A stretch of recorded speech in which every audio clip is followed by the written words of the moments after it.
Hi friends, welcome back to my channel Lavanya's life style. Friends, ఈరోజు వీడియోలో లక్ష్మీదేవి తామర పువ్వులలోనూ అలాగే ఇరువైపులా ఏనుగులతోనూ ఎందుకు ఉంటుందో మనం ఈరోజు ఈ వీడియోలో తెలుసుకుందామండి.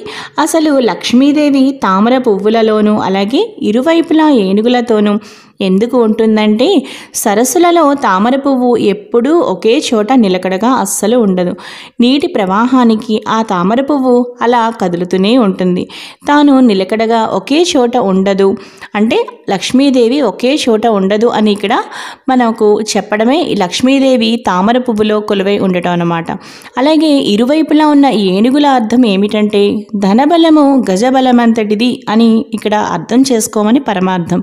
తన చంచలత్వాన్ని తెలియజెప్పే మరో ముఖ్య ఉద్దేశం ఏమిటంటే, నీటిలో ఉన్న కలువ పువ్వునే లక్ష్మీదేవి తన ఆసనంగా చేసుకోవటం అన్నమాట.